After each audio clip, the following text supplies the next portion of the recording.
ZEE5 ಇರುವಾಗ ನೀವು ನಿಮ್ಮ ನೆಚ್ಚಿನ ಶೋಗಳನ್ನ ಎಂದಿಗೂ ಮಿಸ್ ಮಾಡಿಕೊಳ್ಳುವುದಿಲ್ಲ. ಅದು ಸಂಪೂರ್ಣ ಉಚಿತವಾಗಿ.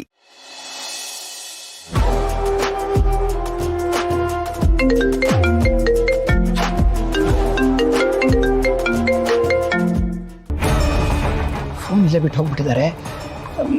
ನಾನು ಒಂದು ನಿಮಿಷ ಇಲ್ಲೇ ನೋಡ್ಕೊಂಡ್ಬರ್ತೀನಿ. ಜಯಂತ್ ಅವರೇ, ಯಾಕೆ ಇಷ್ಟೊಂದು ಟೆನ್ಷನ್ ಮಾಡ್ಕೊಳ್ತಿದ್ದೀರಾ? ಇಲ್ಲೇ ಎಲ್ಲೋ ಹೋಗಿರ್ತಾರೆ, ಬರ್ತಾರೆ ಬಿಡಿ. ಹಾಗಲ್ಲ ಸರ್, ಅವ್ರು ಎಲ್ಲೂ ಒಬ್ಬರೇ ಓಡಾಡೋ ಅಭ್ಯಾಸ ಇಲ್ಲ.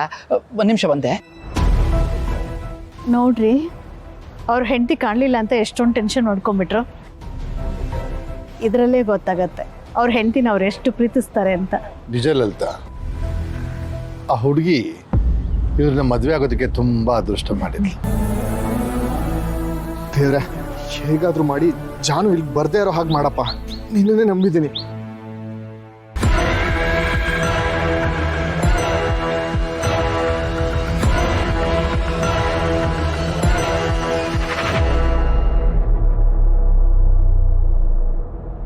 ಸರಿ ಜಾನು, ನಾನು ಹೊರಡ್ತೀನಿ, ಟೈಮ್ ಆಯ್ತು. ಅಮ್ಮ, ಜ್ಯೂಸ್ ತುಂಬಾ ಚೆನ್ನಾಗಿತ್ತು. ನಂಗೆ ಇನ್ನೊಂದು ಜ್ಯೂಸ್ ಕುಡಿಬೇಕನ್ನಿಸ್ತಿದೆ. ಅಷ್ಟೇ ತಾನೇ, ಕೊಡಿಸ್ತೀನಿ ಬಾ. ಇನ್ನೊಂದು ಸ್ವಲ್ಪ ಹೊತ್ತು ನನ್ನ ಜೊತೆನೇ ಇರಮ್ಮ. ಇನ್ನೇನು ಅವ್ರು ಬಂದ್ಬಿಡ್ತಾರೆ, ಅವ್ರನ್ನು ಮಾತಾಡ್ಸ್ಕೊಂಡು ಹೋಗುವಂತೆ. ಅಯ್ಯೋ ಬೇಡಮ್ಮ, ಮನೇಲಿ ಖುಷಿ ಒಬ್ಳೇ ಇರ್ತಾಳೆ. ಭಾವನಾ ಆಫೀಸಿಂದ ಬರೋದು ಲೇಟ್ ಆಗತ್ತೆ. ಖುಷಿ ನೋಡ್ಕೋಬೇಕಲ್ವಾ. ನಾನು ಹೊರಡ್ತೀನಿ. ಸರಿ ಬಾ. ಒಂದು ನಿಮಿಷ ಇರು, ಈ ದುಡ್ಡಿಟ್ಕೋ. ಅಯ್ಯೋ, ಇದೆಲ್ಲ ಯಾಕಮ್ಮ? ಪರವಾಗಿಲ್ಲ, ಇಟ್ಕೊಮ್ಮ. ನಿನ್ಗಿಷ್ಟ ಆಗೋಂತ ಒಳ್ಳೆ ಗಾಜಿನ ಬಳೆ ತಗೋ. ಅಮ್ಮ, ಇದೆಲ್ಲ ಯಾಕಮ್ಮ ಕೊಡ್ತಿದ್ಯಾ? ನಾನು ಇದೇನಾದ್ರು ಇಸ್ಕೊಂಡೆ ಅಂತ ಅವ್ರಿಗೆ ಗೊತ್ತಾದ್ರೆ ಚೆನ್ನಾಗಿ ಬೈತಾರೆ. ಅದು ಇಲ್ಲದೆ ನಂಗೆ ಇವಾಗ ಏನು ಕಮ್ಮಿ ಆಗಿದೆ? ನಿನಗೆ ಖರ್ಚಿಗಾಗುತ್ತೆ, ಇಟ್ಕೊ. ಪರವಾಗಿಲ್ಲ, ಇಟ್ಕೊಮ್ಮ. ಅಳಿಯಂದಿರಿಗೆ ನಾನು ಹೇಳ್ತೀನಿ.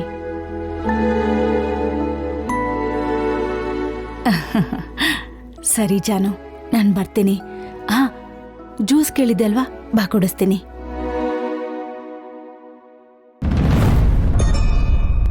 ಸರ್ ಕ್ಷಮಿಸಿ, ಅವರು ಇಲ್ಲೇ ಎಲ್ಲೋ ಶಾಪಿಂಗ್ ಹೋಗಿದ್ದಾರೆ ಅಂತ ಅನ್ಸುತ್ತೆ.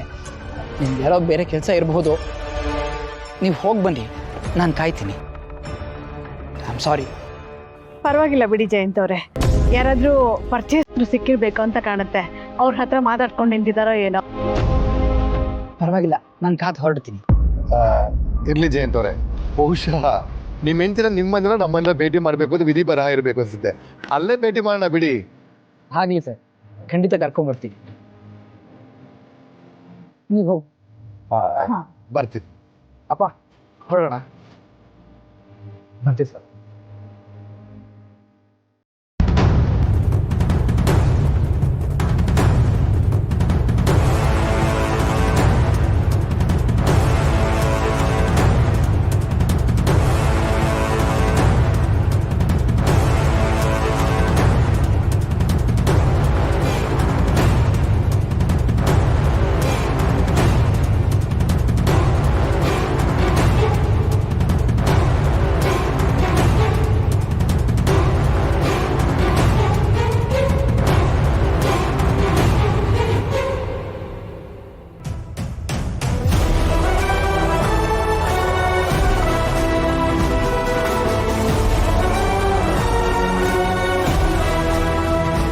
ಇನ್ನು ಮರಿ, ಎಲ್ಲಿ ಹೋಗಿದ್ರಿ ನೀವು?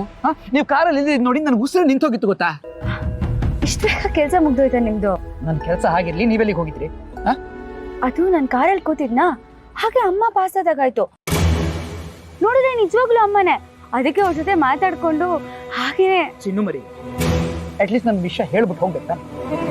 ನೀವು ಇಲ್ದೇ ಇದ್ದೀವಿ ನೋಡಿ, ನನಗೆ ಎಷ್ಟು ಟೆನ್ಷನ್ ಆಯ್ತು ಅಂತಾನು ಗೊತ್ತಿಲ್ವಾ ನಿಮ್ಗೆ?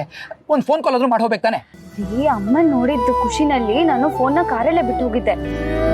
ಹಾಗೆ ಅವ್ರ ಜೊತೆ ಮಾತಾಡ್ಕೊಂಡು ಜ್ಯೂಸ್ ಕುಡ್ಕೊಂಡು ಬರೋಣ ಅಂತ ಹೋದೆ. ರೈಟ್. ಹಾಗಾದ್ರೆ ಯಾರೇ ಸಿಕ್ಕರು ನೀವು ನನ್ನ ಮರ್ತು ಬಿಡ್ತೀರಾ? ಅಷ್ಟೇ ಕಾಳಜಿ ಇರೋದು ನಿಮ್ಗೆ ನನ್ನ ಮೇಲೆ?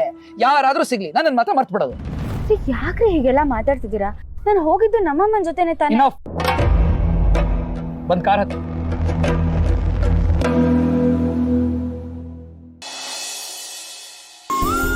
ಸಿರಣ, ಇವತ್ತು ಈ ಆಟೋ ಡ್ರೈವರ್ ಡ್ರೆಸ್ಸಲ್ಲಿ ಸಕ್ಕತ್ತಾಗಿ ಕಾಣಿಸ್ತಾ ಇದೆಯಾ? ಆಟೋ ಓಡಿಸೋನು ಆಟೋ ಡ್ರೈವರ್ ಡ್ರೆಸ್ ಹಾಕೊಳ್ಳೋದು ಇನ್ನೇನು ರಾಜನ್ ಡ್ರೆಸ್ ಹಾಕೊಳ್ಳೋಕ್ಕಾಗುತ್ತೆ? ಅಲ್ಲಪ್ಪ, ನೀನು ಈ ಡ್ರೆಸ್ ಹಾಕೊಂಡು ಓಡಾಡ್ತಾ ಇರೋದ್ರೆ ನಿಮ್ಮ ಮನೆಯವ್ರು ನೋಡಿದ್ರೆ ಏನು ಅಂತ ಕೇಳ್ದಪ್ಪ. ಅದಕ್ಕೂ ನೀನೇ ಐಡಿಯಾ ಕೊಟ್ಟಿದ್ಯಲ್ಲಪ್ಪ, ಮಾಸ್ಕು ಟೊಪ್ಪಿ ಹಾಕ್ಕೊಂಡು ಓಡಿಸು ಅಂತ. ಹಂಗೆ ಹಾಕ್ಕೊಂಡು ನನ್ನ ಹೆಂಡತಿ ಕೂರಿಸ್ಕೊಂಡು ಮನೆಗೆ ಡ್ರಾಪ್ ಮಾಡಿದ್ರು ಅವ್ಳಿಗೂ ಗೊತ್ತಾಗ್ಲಿಲ್ಲ. ಅಳಿಯ ಮಗಳ ಕಾರ್ ರಿಪೇರಿ ಮಾಡಿಕೊಟ್ರು ಅವ್ರಿಗೂ ಗೊತ್ತಾಗ್ಲಿಲ್ಲ. ಈ ಏರಿಯಾದಲ್ಲಿ ನಮ್ಮನೆ ಕಡೆಯವ್ರು ಯಾರೂ ಬರಲ್ಲ, ಅದಕ್ಕೆ ಆರಾಮಾಗಿದ್ದೀನಿ. ಸರಿನೋ, ಮತ್ತೆ ಬಿಸ್ನೆಸ್ ಹೇಗೆ ನಡೀತಾ ಇದೆ? ಬಿಸ್ನೆಸ್ ಚೆನ್ನಾಗಿ ನಡೀತಾ ಇದೆ ಚೆನ್ನಪ್ಪ. ಮಳೆಗಾಲ ಅಲ್ವಾ, ಜನರಿಗೆಲ್ಲ ಮನೆ ತಲುಪಕ್ ನಮ್ಮ ಆಟೋನೇ ಬೇಕು. ಅದಕ್ಕೆ ಈ ಮಳೆಗಾಲ ಕಳೆಯೋಷ್ಟರಲ್ಲಿ ಚೆನ್ನಾಗಿ ದುಡ್ದು ಒಂದಷ್ಟು ಒಳ್ಳೆ ಸಂಪಾದನೆ ಮಾಡ್ಕೋಬೇಕು ಅನ್ಕೊಂಡಿದ್ದೀನಿ. ಪರವಾಗಿಲ್ವೇ, ನೀನು ನಮ್ಮ ಆಟೋ ಡ್ರೈವರ್ ಭಾಷೆನ ಚೆನ್ನಾಗಿ ಮಾತಾಡೋದನ್ನ ಕಲ್ತ್ಬಿಟ್ಟೆ. ಅಲ್ಲ, ನೀನು ಈ ಮಾತು ಕೇಳ್ತಾ ಇತ್ತು ಅಂತಂದ್ರೆ ನೀನು ಎಷ್ಟೋ ವರ್ಷದಿಂದ ಆಟೋ ಓಡಿಸ್ತಾ ಇದೆ ಅನಿಸ್ತಾ ಇದೆ. ಮಾಡ್ಕೋಬೇಕಲ್ಲ, ಕಂಪ್ನಿಲಿ ಕೆಲಸ ಮಾಡುವಾಗ ಕಂಪ್ನಿಗೆ ಹೊಂದ್ಕೊಂಡಿದ್ದೆ, ಆಟೋ ಡಿಪಾರ್ಟ್ಮೆಂಟಿಗೆ ಬಂದ್ಮೇಲೆ ಇಲ್ಲಿಗೆ ಹೊಂದ್ಕೊಂಡೆ. ಜೀವನ ನೋಡು ಎಲ್ಲ ಥರದ ಪಾಠ ಕಲಿಸುತ್ತೆ. ನಾನು ಮಾತಾಡಿದಲ್ಲಿ ಏನಾದ್ರು ತಪ್ಪಿತ್ತಾ? ಛೇ, ಹಾಗೇನಿಲ್ಲ. ಅಲ್ಲ, ನೀನು ಇಷ್ಟು ಬೇಗ ಇದಕ್ಕೆ ಹೊಂದ್ಕೊಂಡ್ಯಲ್ಲ, ಅದೇ ನನಗೆ ಖುಷಿ. ಅದೆಂಗೋ ನಡೀತಾ ಇದೆ. ಆದ್ರೆ ಕಸ್ಟಮರ್ ಇದ್ದಾಗ ಅವ್ರ ಜೊತೆ ಮಾತಾಡ್ಕೊಂಡು ಹೆಂಗೋ ಕಾಲ ಕಳೀತೀವಿ. ಆದ್ರೆ ಸವಾರಿ ಇಲ್ಲದೆ ಸುಮ್ಮನೆ ಗಾಡಿ ನಿಲ್ಲಿಸ್ಕೊಂಡು ಕಾಯೋದಿದೆ ನೋಡು, ಭಾರಿ ಕಷ್ಟ. ಅದಕ್ಕೂ ನನ್ನ ಹತ್ರ ಒಂದು ಐಡಿಯಾ ಇದೆಯಪ್ಪ.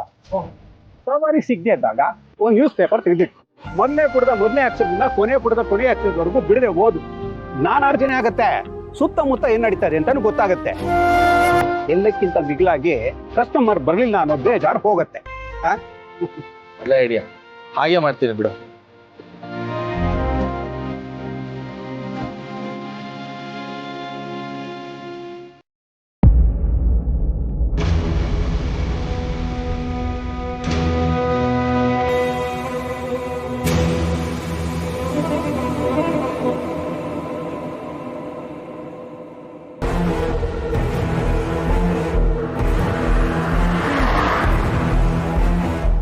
ಪ್ಲೀಸ್ ಯಾಕೆ ಹೀಗೆಲ್ಲ ಮಾಡ್ತಿದ್ದೀರಾ? ಪ್ಲೀಸ್ ನೀವು ಹೀಗಿರ್ಬೇಡಿ, ನನ್ನಿಂದ ನೋಡೋಕ್ಕಾಗಲ್ಲ. ಸರಿ, ನಂದೇ ತಪ್ಪಾಯ್ತು, ಸಾರಿ. ನಿಮಗೇನು ಸಾರಿ ಕೇಳ್ಬಿಡ್ತೀರಿ, ಆದರೆ ನೀವು ಕಾರಲ್ಲಿ ಇಲ್ಲದೆ ಇದ್ದಿದ್ದು ನೋಡಿ ನನಗೆ ಹೆಂಗಾಯ್ತು ಅಂತ ನಿಮಗೆ ಕಲ್ಪನೆ ಏನಾದರೂ ಇದೆಯಾ? ಎಷ್ಟು ಸಂಕಟ ಆಯ್ತು ಗೊತ್ತಾ ನೀವು ಇಲ್ದಿದ್ದು ನೋಡಿ. ಸರಿ, ನಂದೇ ತಪ್ಪಾಯ್ತು ಅಂತ ಹೇಳ್ತಿದ್ದೀನಲ್ಲ, ಸಾರಿ ಸಾರಿ ಸಾರಿ ಸಾರಿ ಸಾರಿ ಸಾರಿ. ಚಿನ್ನು ಮರಿ, ಅವರೆಲ್ಲರೂ ನಿಮಗೋಸ್ಕರ ಕಾಯ್ತಿದ್ರು ಅಂತ ನಿಮಗೆ ಗೊತ್ತಿತ್ತು ತಾನೆ? ಪಾಪ ನೀವು ಸಿಗದೆ ಪಾಪ ಎಷ್ಟು ಬೇಜಾರು ಮಾಡ್ಕೊಂಡು ಹೋದ್ರು ಏನು? ನಾನು ಅವ್ರನ್ನ ಭೇಟಿ ಮಾಡಲಿಲ್ಲ ಅಂತ ನಿಮಗೆ ಕೋಪ ತಾನೆ? ಸರಿ, ಮುಂದಿನ ಸರಿ ಖಂಡಿತ ಮಿಸ್ ಮಾಡಲ್ಲ, ನಾನು ಅವ್ರನ್ನ ಭೇಟಿ ಮಾಡ್ತೀನಿ. ಪ್ಲೀಸ್ ಎಷ್ಟು ಕೋಪ ಮಾಡ್ಕೋಬೇಡಿ. ಇದು ಕೋಪ ಅಲ್ಲ ಚಿನ್ನು ಮರಿ. ನೋಡಿ, ಎಲ್ಲಿ ನಾನು ನಿಮ್ಮನ್ನು ಕಳ್ಕೊಂಡ್ಬಿಡ್ತೀನೋ ಅನ್ನೋ ಭಯ ಇದು. ನೀವು ಯಾವಾಗಲೂ ನನ್ನ ಕಣ್ಣು ಮುಂದೆ ಇರಬೇಕು, ಕಣ್ಣುಗಳಿಗೆ ಕಾಣಿಸ್ತಾನೆ ಇರಬೇಕು. ಒಂದು ಕ್ಷಣ ಕಾಣದೆ ಹೋದ್ರು ನನ್ನ ಮನಸ್ಸು ಎಷ್ಟು ಬಿಲುವಿಲ್ಲ ಅಂತ ಒದ್ದಾಡುತ್ತೆ ಅಂತ ನಿಮಗೆ ಗೊತ್ತಾ? ರೀ, ನಿಜವಾಗ್ಲೂ ಅಮ್ಮ ಬಂದ್ರು ರೀ. ಅವರು ಸಡನ್ ಆಗಿ ಬಂದ್ರು, ಅದಕ್ಕೆ ಫೋನ್ ಮಾಡಕ್ ನಂಗೆ ತೋಚ್ಲಿಲ್ಲ. ನಿಮಗೆ ಇವಾಗ ನಂಬಿಕೆ ಬರ್ತಿಲ್ಲ ತಾನೆ? ಇರಿ ಒಂದು ನಿಮಿಷ.